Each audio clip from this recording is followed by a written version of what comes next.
أعوذ بالله من الشيطان الرجيم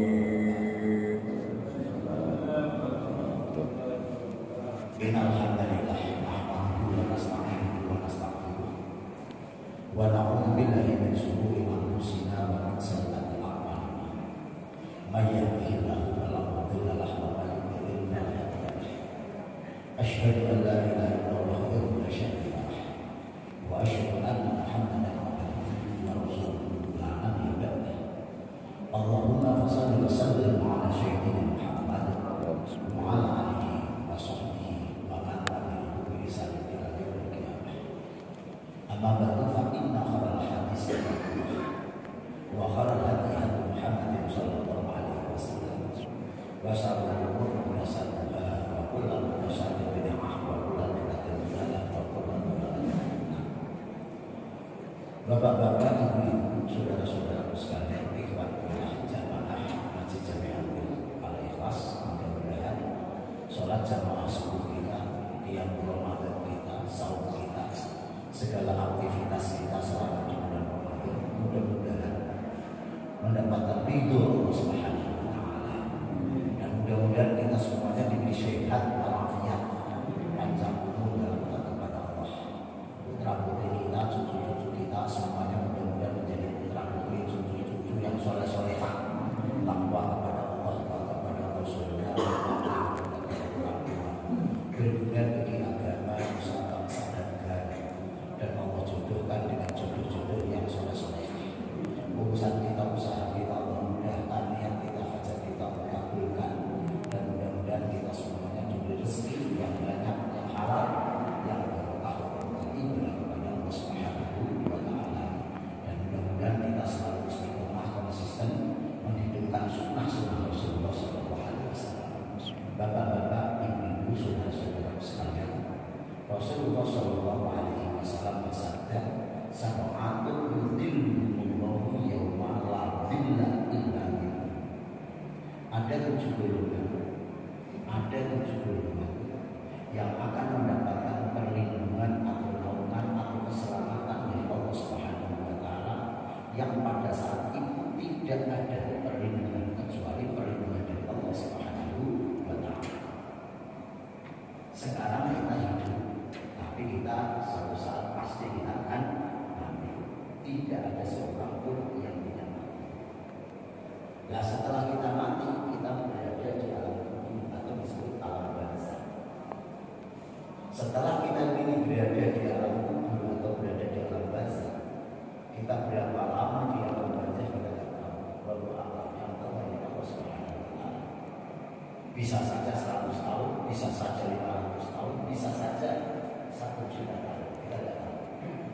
Karena faktanya kakek nenek kita yang sudah ratusan tahun meninggal ternyata hingga sekarang belum kiamat. Dan setelah kita meninggal berapa lama lagi akan datang kiamat, kita belum tahu. Setelah datang hari kiamat itulah baru orang-orang yang meninggal tadi dibangkitkan dari alam yang disebut yaumul ba'ts.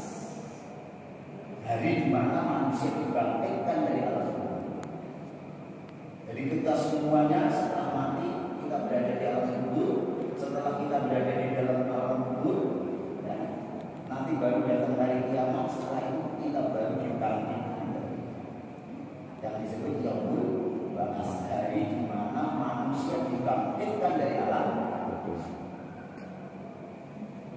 Setelah kita dibangkitkan dari alam kubur, kita dikumpulkan di satu titik yang namanya mahsyar. Yang namanya mahsyar.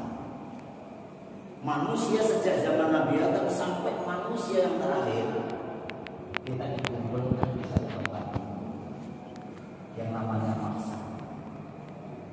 Dari sejak zaman Nabi Adam sampai manusia yang terakhir,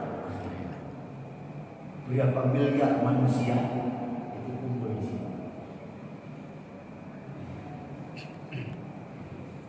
Terus kita kumpul di situ nunggu apa? Nunggu amal kita ini diinterogasi. Jadi kita ini nunggu panggilan.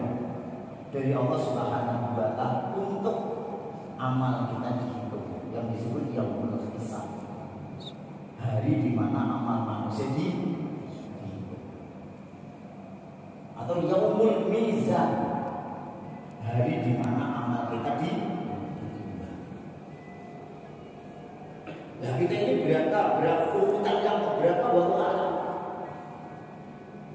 Yang namanya antri itu pasti lama.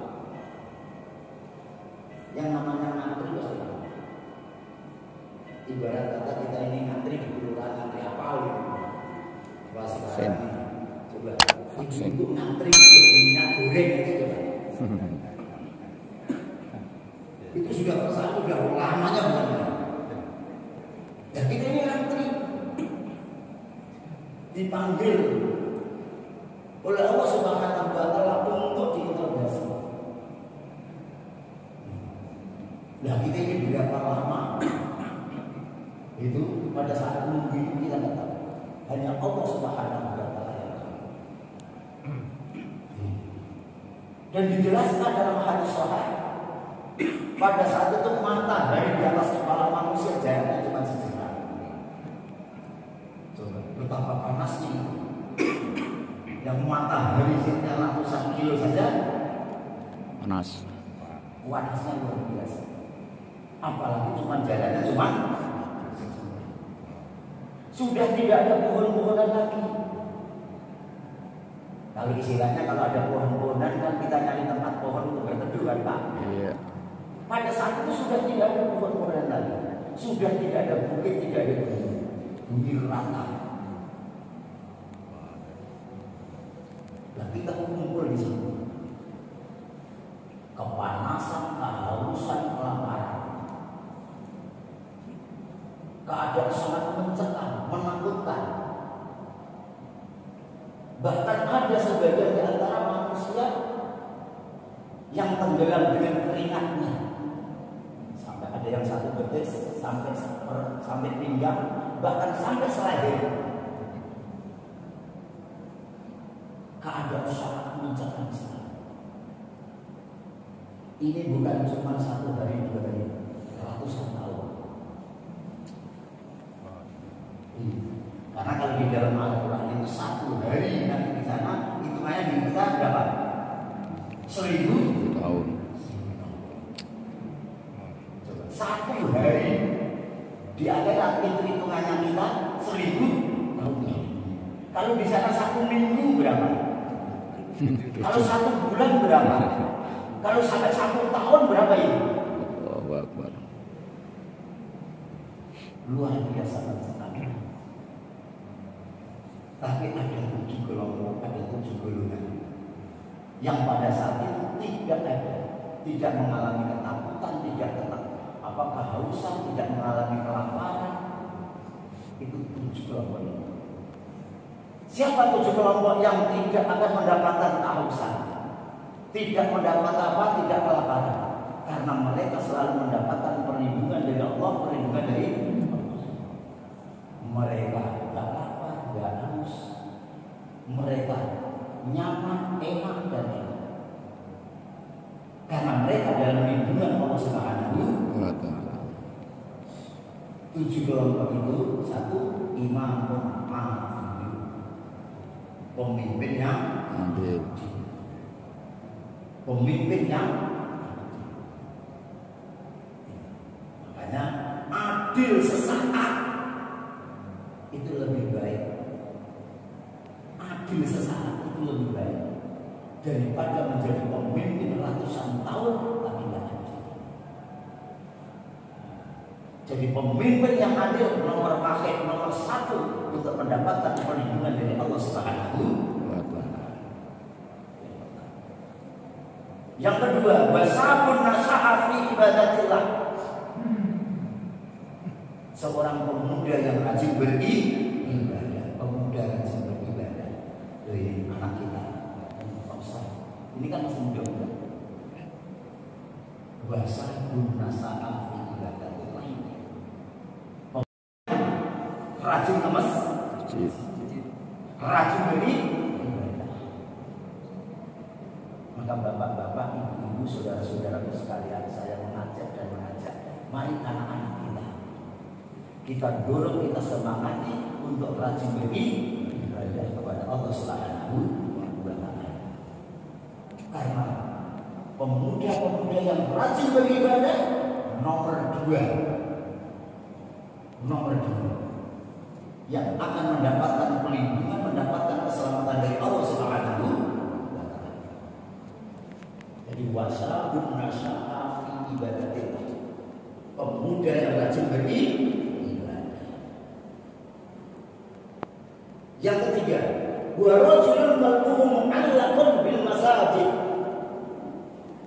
seseorang baik laki-laki maupun perempuan, tua atau muda. Jadi ini sifatnya umum, laki-laki, perempuan, ini tua atau muda. Qalbuhu mu'allaqun bil masajid, yang hatinya selalu rindu pada masjid. Orang yang rajin mengamalkan dengan sholat berjamaah, dengan majelis taklim. Pagi-pagi begini bapak duduknya di masjid. Mudah-mudahan kita semuanya termasuk golongan yang nomor. Amin. Yang tua, yang muda, laki-laki maupun perempuan, semuanya yang hatinya rindu sama masjid, senang memakmurkan masjid, peduli sama masjid, termasuk orang yang mendapatkan perlindungan dari Allah Subhanahu wa Ta'ala. Tidak akan mengalami kelaparan, tidak akan mengalami kehausan, tidak akan mengalami ketakutan, dan mereka tidak akan tenggelam keringat sampai selahirnya. Kenapa? Orang yang rajin memakmurkan masjid, rajin sholat berjamaah, bermajelis taklim di masjid, cinta sama masjid, ngurus masjid, adalah orang-orang yang akan mendapatkan perlindungan dari Allah Subhanahu wa Ta'ala. Mudah-mudahan kita semuanya termasuk nomor 3 ini. Jadi warajulun qalbuhu mu'allaqun bil masajid. Yang keberapa sekarang? Yang keempat, warajulan tahabban fillah ijtama alaihi wa tafarraqa alaihi. Itu yang keempat. Yaitu dua orang yang saling mencintai karena Allah dan berpisah karena Allah. Semata-mata fillah, bertahan semata-mata fillah karena Allah. Cinta yang didasari keimanan, cinta yang didasari karena Allah, dunia akhirat. Tidak tersekat oleh suku, tidak tersekat oleh warna kulit. Karena cintanya semata-mata karena Allah Subhanahu wa Ta'ala. Kita kumpul di masjid didasari karena la ilaha illallah. Kita kumpul di sini. Satu sama lain kita tidak saling mengenal. Nenek kita siapa? Dari mana aslinya? Tidak ada kan? Tapi kita bisa kumpul di sini. Duduk jejer. Ini semata-mata cinta karena Allah Subhanahu wa Ta'ala. Cinta yang didasari karena Allah Subhanahu wa Ta'ala, cinta yang abadi, dunia akhir. Tapi kalau cinta karena harta, itu semua habis manis sepahit. Cinta karena jabatan, karena banyak duit, ada gula, ada semut. Begitu gulanya hilang, semutnya.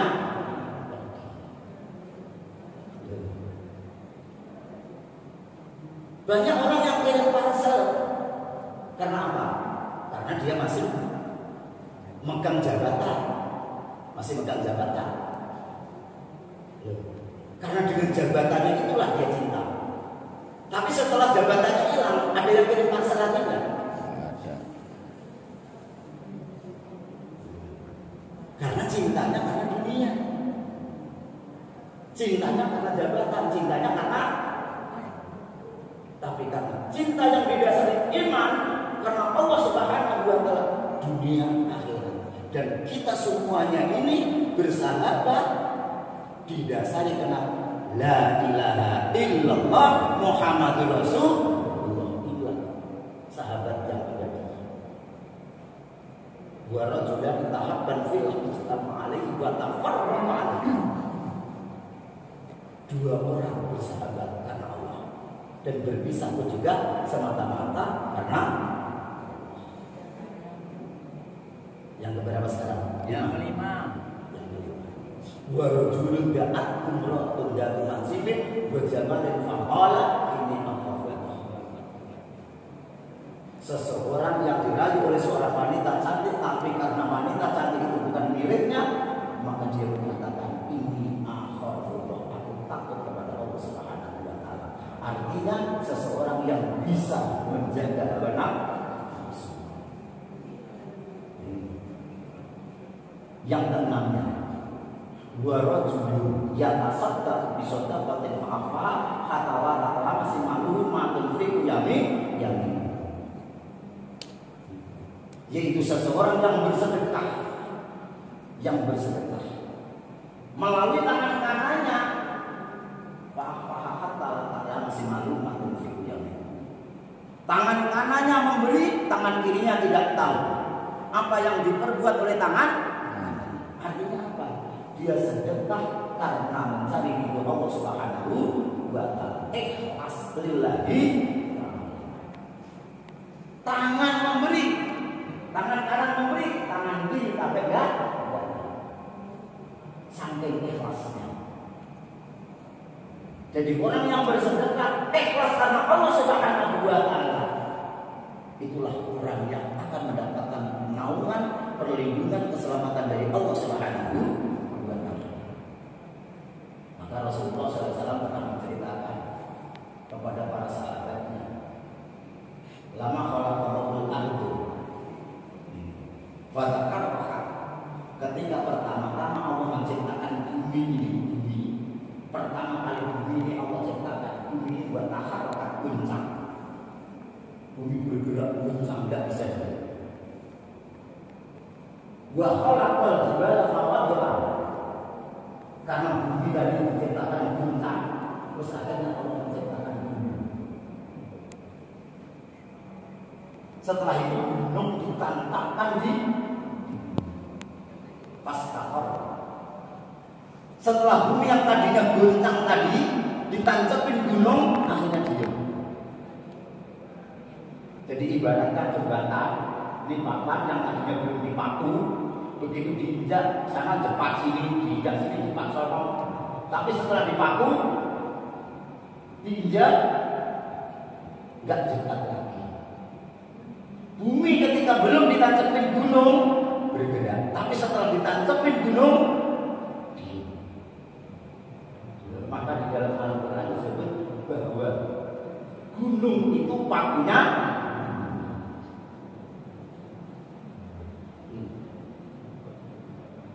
Terus akhirnya malaikat bertanya kepada Allah Subhanahu wa taala, ya Rabb, hal min khalqika shay'un asaddu minal jibal.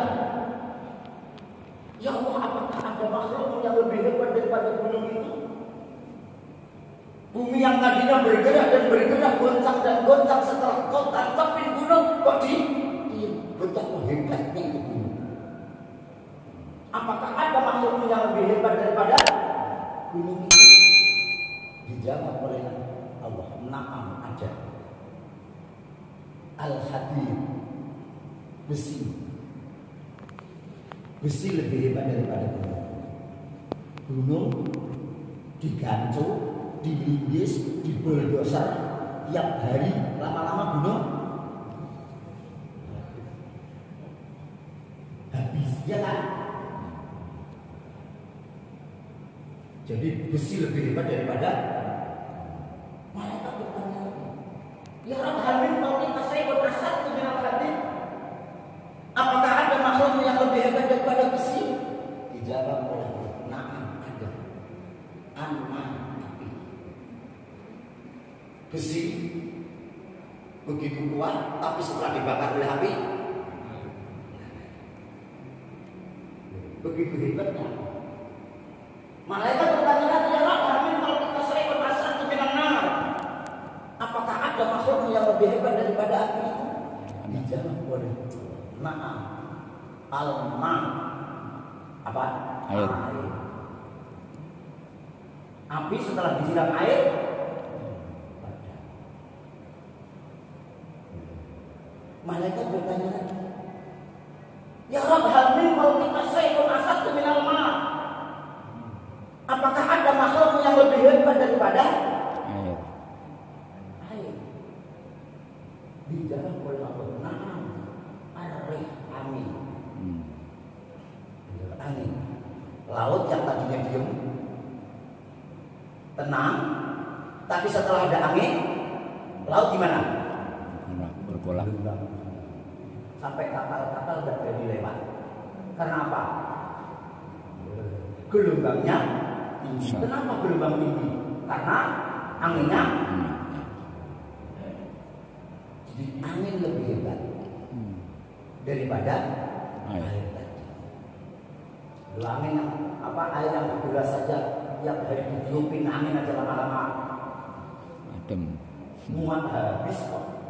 Iya. Itulah angin lebih hebat daripada air. Malaikat bertanya lagi, ya Rabb, hal min khalqika syai'un asaddu minal rih? Apakah ada makhluk yang lebih hebat daripada angin? Dijawab, na'am, ada.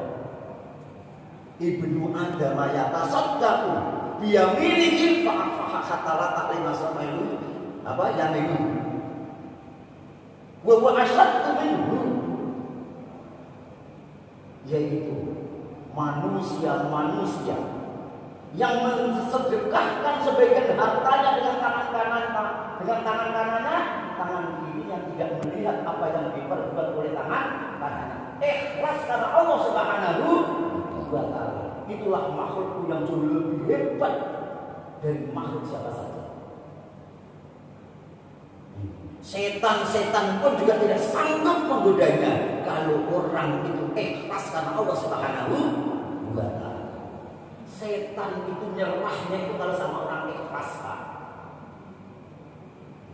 Setan itu sangat sulit kalau sudah berhadapan sama orang ikhlas. Orang yang ikhlas sulit. Sulit. Ini untuk setan itu sulit untuk menghadapinya. Inilah orang-orang ikhlas. Sedekah karena ikhlas karena Allah Subhanahu wa ta'ala. Itulah manusia yang terlalu hebat di antara makhluk-makhluk Allah Subhanahu wa ta'ala. Terus kembali kepada hadis tadi yang ketujuh. Yang ketujuh adalah ini ya, wa dzakarahu ini warajulun dzakarahu khalian faqad ayat. Yang ketujuh, orang yang akan mendapatkan perlindungan dari Allah Subhanahu wa ta'ala, yaitu orang yang banyak berzikir kepada Allah Subhanahu wa ta'ala pada saat bersepi sampai keluar air matanya karena takut kepada Allah Subhanahu wa ta'ala.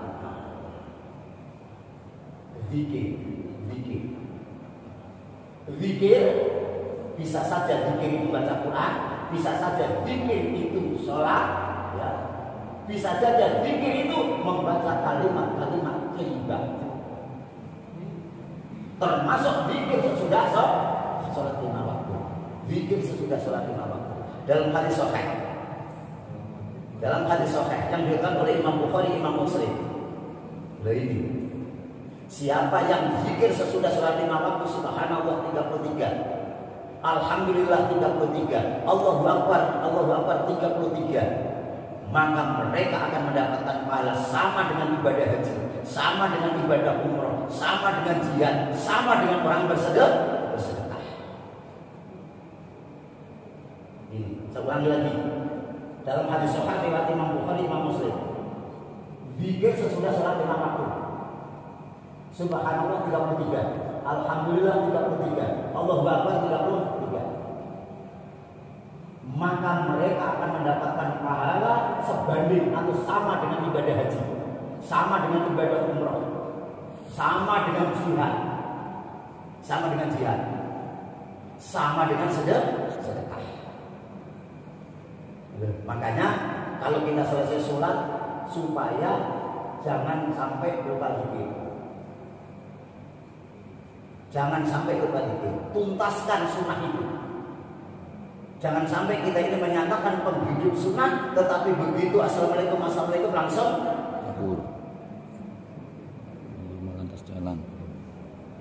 Kita orang pengikut sunnah harus sempurna, jangan tanggung-tanggung melaksanakan sunnah.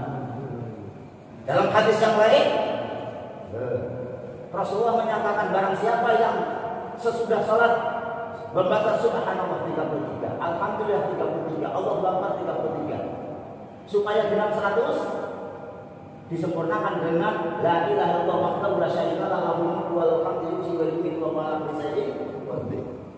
Maka dosa-dosanya dihapus oleh Allah Subhanahu wa taala walaupun dosanya menyamai dosa yang ada di lautan. Jadi tadi ada dua hadis.